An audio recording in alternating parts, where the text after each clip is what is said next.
Bonjour, je suis Thomas Ozinski, bienvenue dans cette vidéo qui est en lien avec l'introduction aux revues systématiques. Nous allons aborder dans cette vidéo l'analyse qualitative des données fournies par une revue systématique, car comme toute étude de recherche, il est possible d'interpréter les résultats d'une revue systématique en analysant les qualités des données dedans. Cette vidéo est complémentaire d'une autre vidéo que je ferai sur l'analyse quantitative des données de la recherche en utilisant l'outil de l'analyse séquentielle d'essai.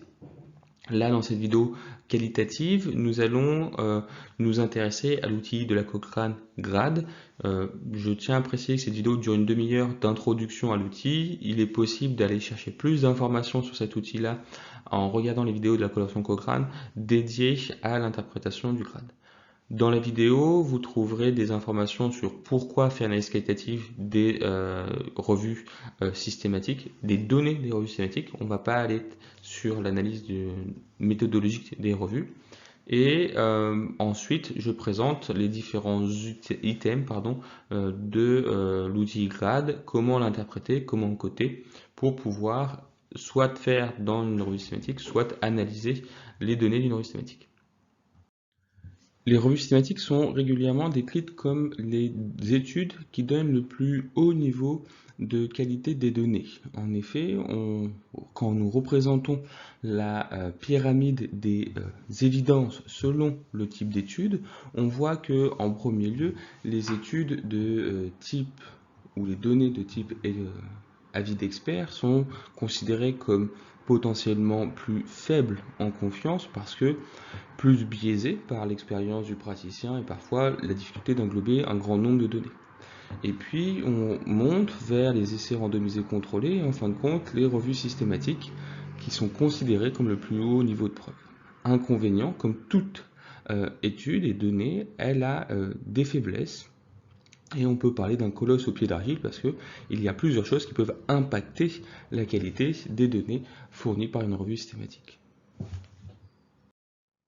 Pour illustrer les faiblesses potentielles d'une revue systématique, on peut se figurer la figure ici proposée par Gouet, qui était de se dire, quand on prend des météorologistes, c'est exactement ce qu'ils font, ils essayent d'agglomérer un grand nombre de données pour faire des estimations, et on peut là se dire, il y a 40% de chances d'avoir de grosses averses, mais j'ai 10% de chances de savoir de quoi je parle.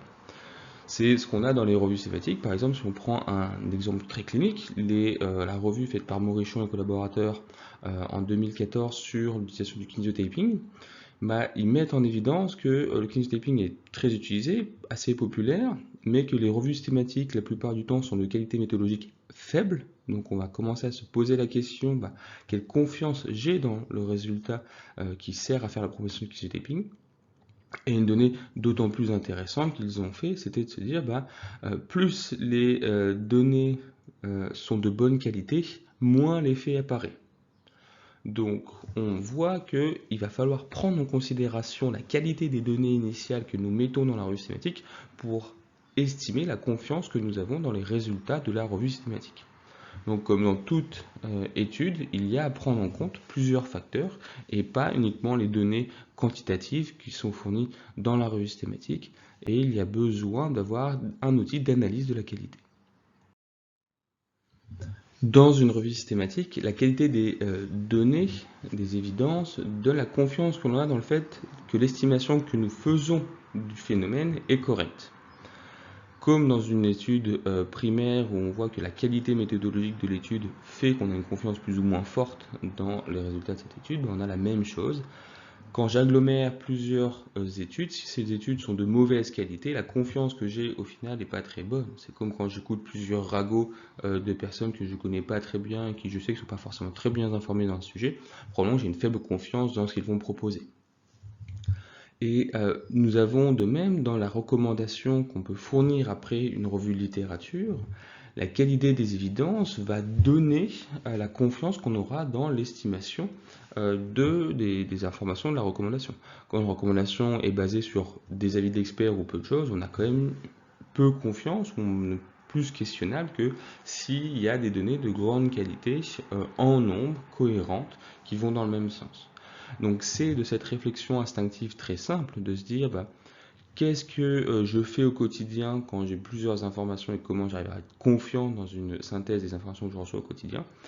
À partir de l'identification des facteurs qui peuvent jouer sur ce qu'on fait au quotidien, on va appliquer la même démarche pour l'analyse des données d'une revue systématique. Attention, là, ce que nous présentons, c'est un outil d'analyse des données qu'on a dans la revue systématique. Ce n'est pas un outil d'analyse de la qualité de comment est fait la revue systématique, qui est encore un autre élément potentiel de biais. C'est en partie ce qu'avait fait Maurichon et collaborateurs, qui avaient à la fois coté les données primaires et puis aussi analysé la qualité des méta-analyses. Donc là, on n'est pas sur coter la qualité des revues systématiques dans leur aspect méthodologique, donc ce qu'on pourrait faire avec l'ANSTAR 2. Là, nous sommes dans l'idée de les données qu'il y a dans la revue systématique, de quelle qualité sont-ils et comment est-ce que je peux analyser cette synthèse. 5 facteurs de cotation de la qualité des données dans la revue systématique ont été proposés. D'une, le risque de biais, c'est comment la conception des études et l'exécution des études de base peut avoir un impact sur la confiance qu'on a dans le résultat de la revue systématique.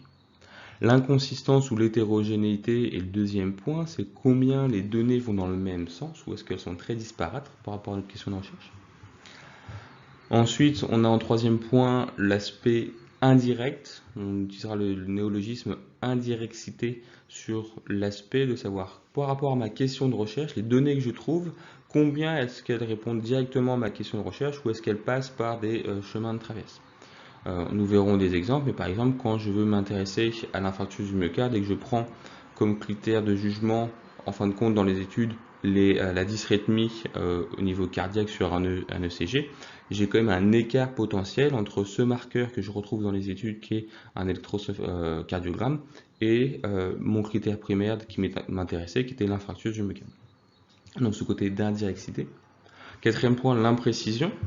En effet, nous savons tous que les données d'une étude, en général, donnent des données en moyenne, et on n'a pas la même confiance entre des données qui donnent une moyenne avec un grand écart type et des études qui donnent une moyenne avec un petit écart type, qui arriverait à dire que la confiance qu'on a dans les faits est un peu plus resserrée et précise.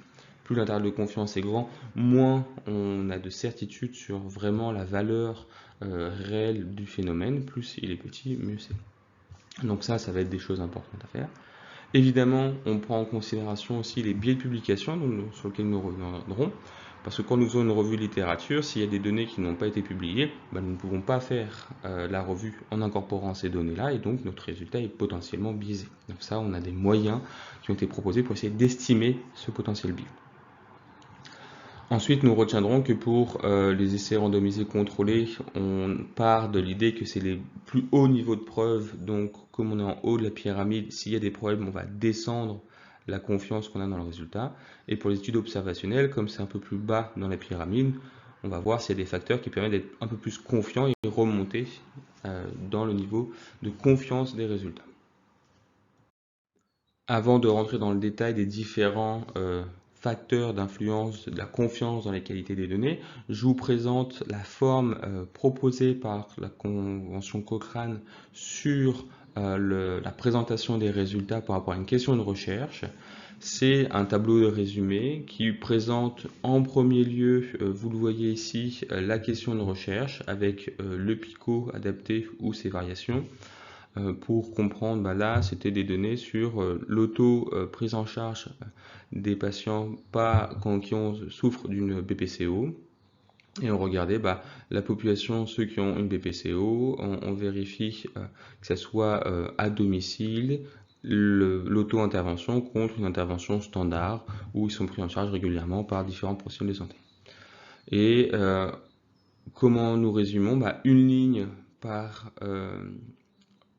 critères de jugement, comme dans une étude primaire où ce serait une ligne par sujet, là, nos sujets d'intérêt, ce sont les critères de jugement, donc une ligne par sujet, et une colonne par variable. Première chose, du coup, on indique le critère de jugement, on indique l'intervalle de risque de chaque intervention, puis la taille de l'effet et son intervalle de confiance, le nombre de sujets dans l'étude, La confiance au final dans la qualité des évidences, le terme grade, dont nous reparlerons, qu'on voit qui est coté sur 4 points, entre très faible confiance et bonne confiance, en disant très faible confiance, confiance modérée, confiance forte ou haute dans les effets rapportés dans l'étude, et après un commentaire qui justifie ce niveau de confiance.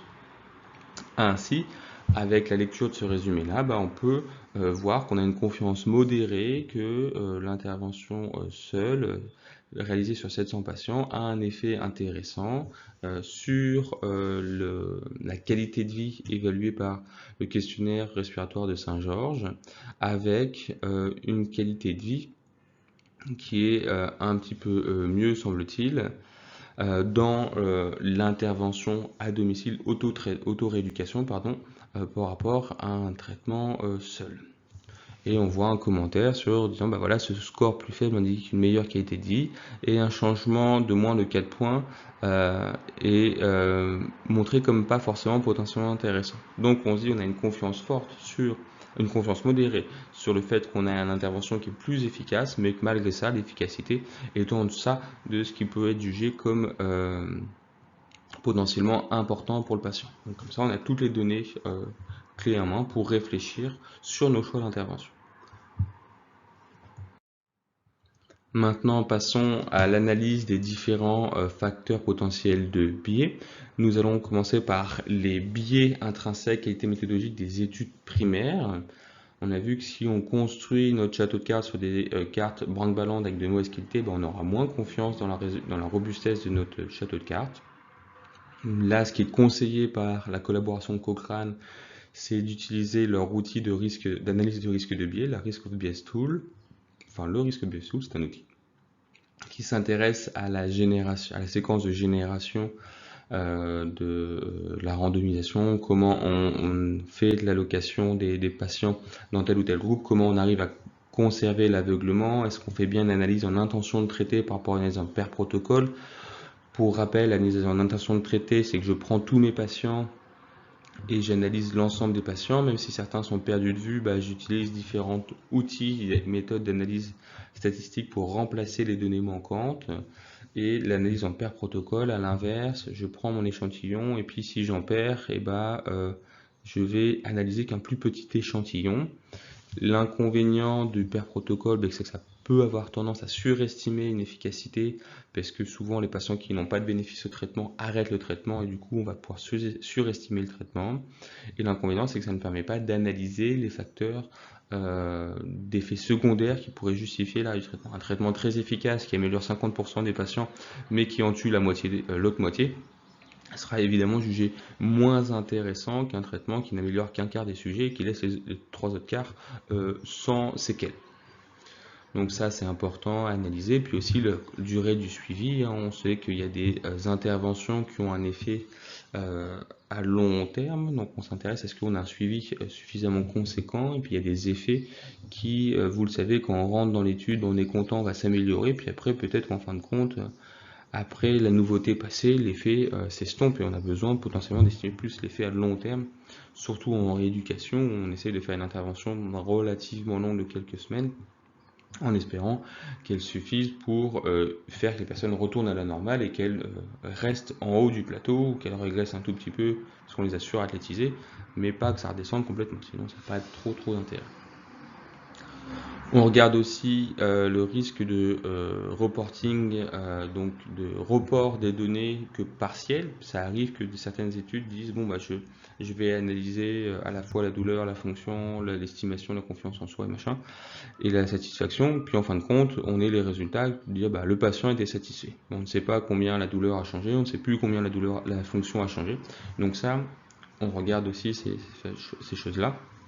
Et puis après, on regarde d'autres facteurs, les arrêts précoces, les différents types d'études, tous ces facteurs-là qui peuvent faire qu'on a une plus faible confiance et qu'il y a plus de biais dans l'étude primaire. Nous retiendrons pour nous que le ROB, c'est par étude, je cote toutes les études, et le grade, c'est par critère de jugement. D'accord? Donc c'est deux choses très différentes. On a le critère de jugement, on a vu dans la table de synthèse du grade, et on a le ROB Pour vos rappels, ça se présente en général comme ça. Vous avez les critères de jugement de la Risk of Bias Tool, vous avez les études et vous notez faible risque en vert, puis risque non clair en orange, jaune et puis haut risque de biais en rouge. Et puis on regarde du coup un petit peu pour chaque étude quels sont leurs critères de faiblesse ou de force et puis on cote une étude comme étant à haut risque de biais à partir du moment où il y a un risque de biais haut et puis à risque modéré s'il y a au moins un risque considéré unclear. Enfin, on dira non clair, des choses qu'on n'arrive pas à élucider puisque le reporting de l'étude n'est pas assez de bonne qualité pour bien avoir confiance dans le fait qu'elle soit à faible risque ou à haut risque de biais. Donc on retiendra bien qu'il y a deux outils différents qui sont les deux nécessaires à faire pour faire une bonne analyse de la qualité des données de la revue systématique. Pour finir sur le risk of bias, que ce n'est pas le sujet de la vidéo, nous retiendrons qu'un risque de biais est considéré faible ou incertain si le biais n'altère pas la confiance dans l'étude et que ça laisse un haut niveau de confiance. Si le biais altère la confiance, on diminue le niveau de confiance. Si un biais a l'air bizarre, on va dire qu'on va diminuer la confiance dans les résultats provenus par l'étude. Le risque va être considéré haut s'il y a un risque important ou plusieurs limites sur quelques critères. On va dans ce cas-là dégrader la confiance d'un seul niveau. Si on part d'un RCT qui a le plus haut niveau, on va dire on va descendre un petit peu. Ou si la limite importante sur plusieurs critères, on va descendre de 2 niveaux. Et évidemment, tout ceci est subjectif, il y a une subjectivité tout à fait assumée dans ces outils-là, parce qu'il y a quand même malgré tout dans une démarche d'évidence best practice les valeurs et expériences du praticien qui jouent. Donc ça, on peut toujours amener à faire qu'il y a des petites différences entre reviewers, concepteurs de revues, pardon. Mais c'est assez légitime qu'il y ait toujours ces petites incertitudes et on sera plus ou moins attentif à certains éléments. Donc c'est bien si les auteurs rapportent ça, qu'on puisse y faire attention. Et puis si vous avez votre propre expertise, vous avez aussi la capacité de lire un petit peu différemment le résultat parce que vous connaissez les études dedans et vous les avez relues et vous pouvez juger un peu plus fort ou un peu moins fort votre confiance dans les résultats. Évidemment, il n'est pas possible de le faire pour tous les domaines, parce qu'on n'a pas une expertise dans tous les domaines. Donc, il est aussi souvent utile de se rapporter à la confiance donnée par les auteurs quand ce n'est pas notre domaine de prédilection. Une fois l'analyse du risque de biais faite, nous allons regarder l'inconsistance ou l'hétérogénéité des résultats. En quoi ça consiste? C'est déjà vérifier s'il y a une variation dans la taille de l'effet. Alors je vous ai rapporté ici un extrait de la vidéo d'introduction à l'outil GRAD, toute une série de vidéos que vous pouvez trouver sur YouTube faites par la collaboration de Cochrane pour présenter cet outil-là plus en détail. Vous voyez ici que l'étude de Deuys en 96 montre un effet qui est beaucoup plus étalé et extrême que d'autres études. Donc on a besoin de se demander, mais qu'est-ce qui fait qu'il y a une certaine inconsistance dans ce résultat-là? Est-ce que l'intervention n'a pas été faite de la même façon, ou est-ce que ce n'est pas exactement la même population? Est-ce qu'il y a des critères particuliers qui font qu'on a cette hétérogénéité? On s'attend théoriquement qu'un traitement appliqué à une personne donnée ait le même effet que cette personne soit dans un pays ou dans un autre, ou qu'elle soit à une époque ou une autre. En effet, si on prend un exemple caricatural, décapiter quelqu'un à toute époque et dans tout pays, c'est à peu près le même résultat, la personne n'y survit pas longtemps. Là, si on donne un traitement et que l'effet du traitement change en fonction des régions et en fonction des périodes, c'est que probablement il y a quelque chose à aller chercher pour comprendre ça. Outre l'inspection visuelle avec ces chevauchements des intervalles de confiance et des effets, on peut regarder les tests statistiques d'hétérogénéité. Donc en général, dans les revues Cochrane, c'est le I carré de Higgs. On a d'autres, ça va être un Q carré. C'est à peu près les mêmes indicateurs. Il y a des petites finesses statistiques derrière, mais on n'en rentre pas dans le détail. Et conformément à l'analyse visuelle qu'on vient de faire, on voit que l'analyse statistique montre un I carré avec une hétérogénéité de 91%, qui nous signifie que, en effet, là, on a mis ensemble torchon et serviette. Certes, les deux servent à essuyer des tâches, mais pas pareil. Donc, on aura besoin d'analyser ça. Ce qui peut expliquer ça, c'est ce qu'on vient de dire, c'est le sous-groupage des patients, vraiment la réelle similarité entre les études. Ça se trouve, il y a une étude qui a fait un traitement 2 fois plus intense qu'une autre, ça peut être une des explications. Le critère de jugement, est-ce qu'elles ont utilisé les mêmes outils d'analyse des critères de jugement? Est-ce qu'une étude a utilisé un outil un peu plus sensible ou un peu plus spécifique d'un problème? Et la qualité des études aussi, hein. Nous savons que des études de moins bonne qualité en général ramènent des effets plus importants. Donc on peut analyser tout ça. Il est possible après derrière de faire ce qu'on appelle des analyses en sensibilité.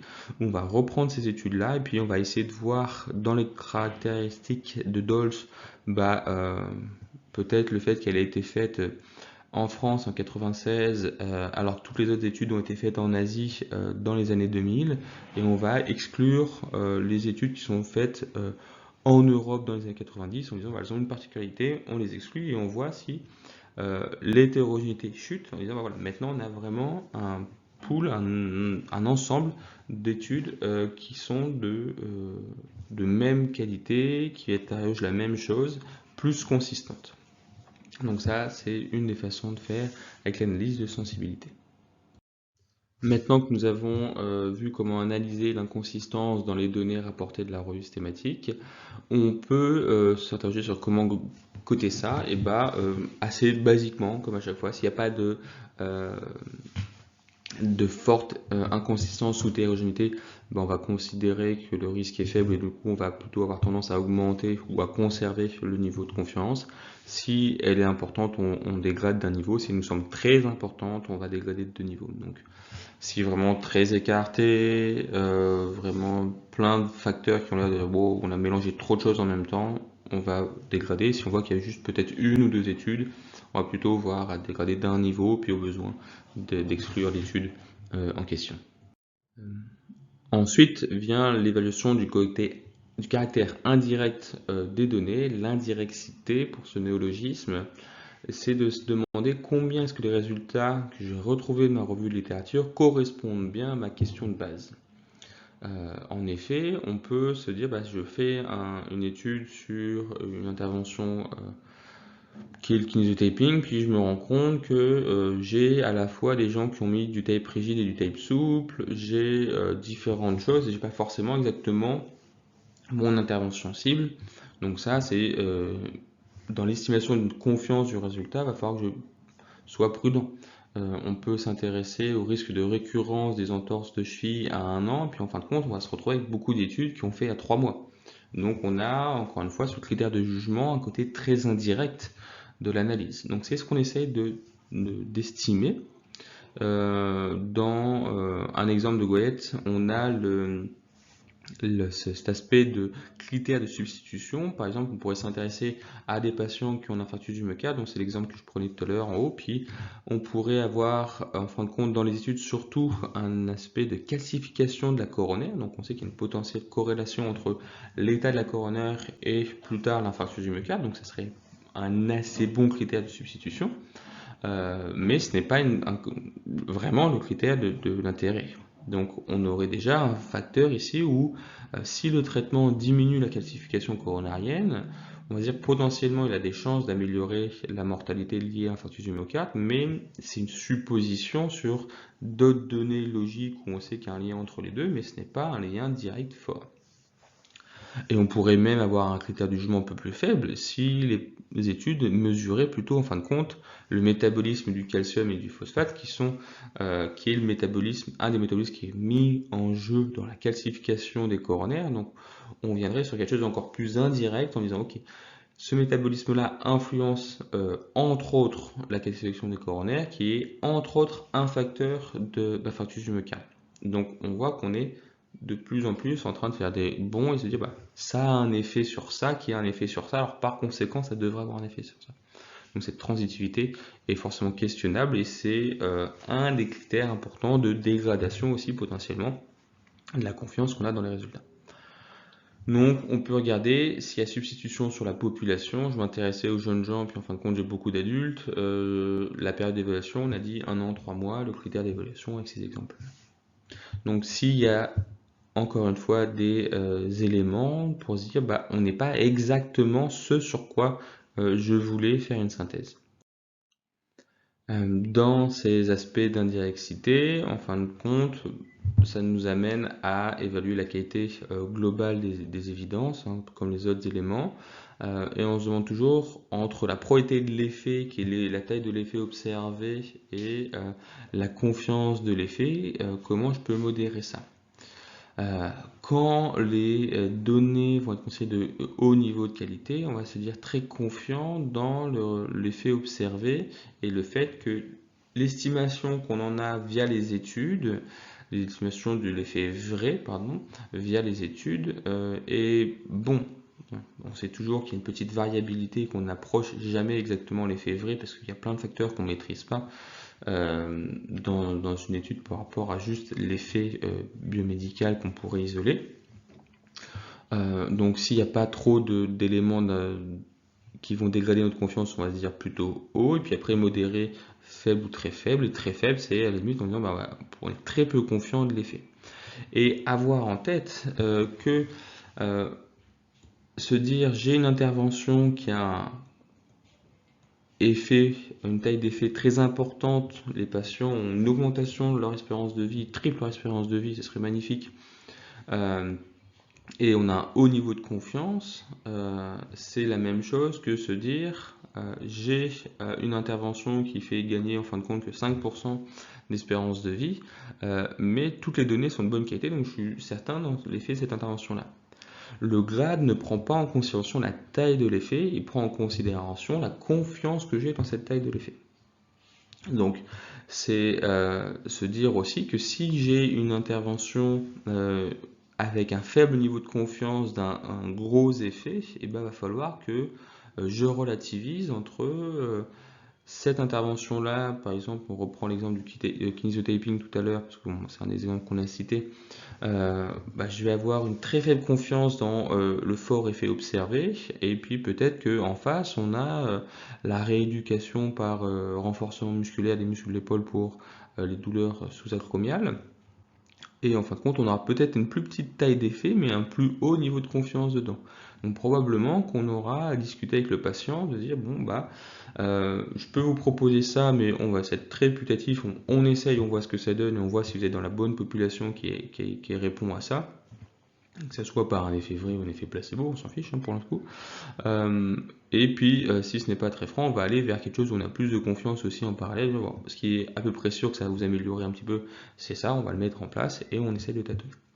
Voilà peut-être une façon d'utiliser en clinique, au-delà de la recherche, les données de la recherche. Au-delà aussi le côté indirect des données, on a aussi l'imprécision qui est potentiellement qui peut arriver. On sait qu'une la taille d'échantillon influence l'effet et la confiance qu'on a dans l'effet. Les échantillons plus faibles en général ont tendance à donner des résultats plus éloignés que l'effet vrai estimé avec des plus grandes tailles d'échantillons. Aussi le nombre d'événements, si on s'intéresse à la survenue d'un événement, risque de fracture, risque de nouvelle entorse, risque de mort, quoi que ce soit. Si on est dans une population où l'effet est très très faible, et avoir une estimation de l'effet de l'intervention alors que l'événement était très rare, c'est plus difficile d'être confiant. Et ça va se manifester en général avec des grands écarts types. En disant, bon voilà, en fin de compte, l'effet qu'on estime vrai à 95%, il est dans tout là-dedans. C'est pas la même chose que de se dire il est dans un petit intervalle de confiance très resserré. Hein. Si on reprend l'exemple tout à l'heure avec le risque de mort, voilà, j'ai une chance de 300% d'améliorer l'espérance de vie, mais cette estimation va entre 10% de gain et 1000%. Bon, ça va être différent que de se dire j'ai 25% de chance d'amélioration et j'estime entre 30 et 20%. Donc, on prend en considération l'imprécision des données issues de la littérature. En lien avec cette notion d'imprécision des données, il a été proposé d'introduire un marqueur qui est la taille optimale d'information, qui serait le nombre total de patients à inclure ou inclus dans la revue, qui permettent d'être confiant dans le fait que les puissances et les données que les études et les données que nous recevons ont une puissance forte. Pour rappel, la puissance c'est 1 moins bêta, c'est 1 moins le risque de ne pas voir un effet qui existe vraiment. Et en effet, il est possible de calculer mathématiquement cette taille de personnes nécessaire pour avoir une certaine confiance dedans. Et c'est aussi ce qu'on va retrouver dans les analyses séquentielles d'essais que je vais aborder dans une autre vidéo, qui est un outil complémentaire au grade, qui est quantitatif pour estimer la confiance qu'on a dans le fait d'avoir observé suffisamment de patients pour avoir d'un point de vue statistique assez de données pour trancher.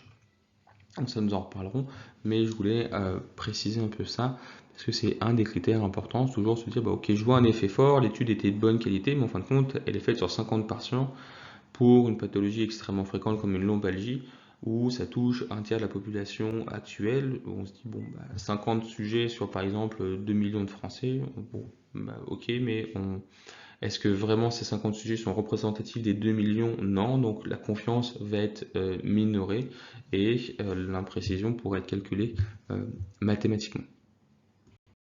L'avant-dernier point est le biais de publication. Nous avons discuté tout à l'heure, hein, les études positives ont tendance à être plus facilement publiées que les études négatives et il y a plus de risques avec les études de petite taille d'échantillons. Donc on a besoin d'estimer ça pour estimer notre confiance dans l'effet observé. Pour ceux que cela intéresse, il est possible d'estimer la probabilité d'obtenir avec le même traitement dans une revue, au moins par hasard, un essai qui a un effet positif lié au hasard. Donc c'est cette formule-là, probabilité qui est 1 moins 1 alpha. Alpha c'est votre p-value, le seuil, pardon, pas la p-value, mais le seuil de prise de décision. Donc souvent alpha est à 0,05. Et on se rend compte que on peut avoir un risque important quand on augmente, en disant plus je veux augmenter le nombre d'essais, ici le n, forcément ce facteur-là il va augmenter, et plus je vais me rapprocher avec une probabilité forte d'avoir un problème. Donc on va avoir un risque et on se dit que on estime que les essais positifs sont 2,3 fois plus souvent publiés que les effets négatifs. Donc on dit qu'il y a déjà un risque dans les données qu'on observe. Donc pour estimer ce risque que certaines études négatives ne soient pas publiées, il a été proposé d'utiliser le funnel plot. Il y a un autre marqueur statistique que je n'ai pas rapporté ici qui résume le funnel plot. Le diagramme en entonnoir, en quoi il consiste? Il consiste à placer les études qu'on a en fonction de combien elles montrent un effet important ou faible et combien elles sont éloignées de l'effet observé.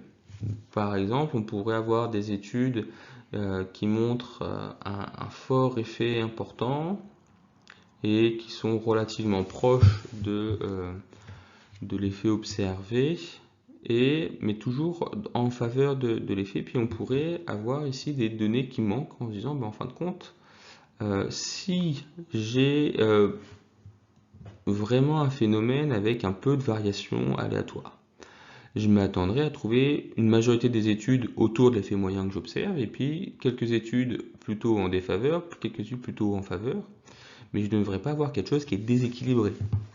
Là, on a quelque chose de théoriquement très bon, mais si, en fin de compte, je n'avais que les études en vert, en me disant, là, j'ai quelque chose qui est très déséquilibré, j'ai que des études fortes avec un effet qui sont toujours dans le même sens, mais qui ne se répartissent pas de façon aléatoire, je me dis, il y a potentiellement un biais, parce que par pur hasard, je devrais avoir même des études qui montrent un effet un peu moins fort ou un peu plus fort que la moyenne. Donc on regarde qu'on ait quelque chose d'assez homogène sur le diagramme en entonnoir pour se dire qu'on a confiance. Et puis s'il manque un bout de l'entonnoir, on va dire qu'il y a potentiellement un biais de publication avec certaines données qui n'ont pas été rapportées. Et le plus souvent, c'est les données avec le moindre d'effet, les plus petites tailles d'échantillons. Donc ça, un outil graphique pour estimer ça. L'ultime point d'évaluation proposé par le grade, c'est dire d'autres facteurs qui peuvent sembler importants. Prendre en compte l'effet dose. Nous savons, hein, il y a des traitements qui ont un effet dose. Quand on cumule l'intervention, on a un effet qui est différent, à la fois sur le critère de jugement et à la fois sur les effets secondaires. Et puis on peut avoir d'autres facteurs de confusion, d'autres paramètres qui n'ont pas été pris en compte, comme la forme galénique ou comme le temps des séances ou je ne sais trop quoi. Et puis aussi se dire quelle est l'importance de l'effet observé. Si en fin de compte on a un effet très faible ou très fort, on va estimer un peu différemment la confiance dans les résultats. Pour résumer, nous retiendrons que l'outil GRADE s'intéresse à savoir comment la qualité des données, la confiance que j'ai dans les données permet de relativiser les effets quantitatifs observés dans la revue. Ça s'intéresse à la fois aux études randomisées contrôlées et à la fois aux études observationnelles. Ça a été développé aussi pour les études diagnostiques, mais j'en ai pas parlé là, mais sur le même principe. On part d'un niveau initial fort pour les ECR, parce qu'on considère que c'est déjà des études de bon niveau de qualité méthodologique, donc on a plus de confiance. Les études observationnelles, on part d'un niveau faible. Quand on est sur un ECR, on va diminuer le niveau de confiance dans les données de l'ECR s'il y a des forts risques de biais, il y a de l'inconsistance, de l'indirexité, de l'imprécision des biais de publication. Si nous sommes sur une étude observationnelle, on va augmenter la confiance qu'on a dans l'effet rapporté dans l'étude observationnelle s'il y a un effet qui est important, s'il y a un effet dose-réponse, s'il y a des facteurs de confusion qui sont faibles et qui laissent à penser qu'on n'a pas loupé quelque chose. La conclusion sera de se dire j'ai une confiance très faible à forte ou haute dans les faits rapportés dans la littérature et ainsi je peux recommander, pas recommander ou mettre en doute mon jugement et suspendre mon jugement en disant actuellement nous n'avons pas de données qui permettent de trancher fortement dans un sens ou dans un autre. Je vous remercie pour votre attention et l'écoute de cette vidéo sur la présentation de l'outil GRADE. La vidéo était un peu plus longue que prévu, je suis désolé. J'espère qu'elle vous a permis de survoler l'ensemble des données. Si vous avez des questions, n'hésitez pas à m'envoyer un courriel à mon adresse ousinski.thomas@gmail.com et surtout, si vous voulez rentrer plus en profondeur dans l'utilisation de cet outil, allez suivre les vidéos de l'outil, de la collaboration Cochrane sur cet outil-là qui rentre plus dans le détail que je n'ai pu le faire ici dans cette vidéo. Je vous souhaite une bonne journée et à bientôt. Au revoir.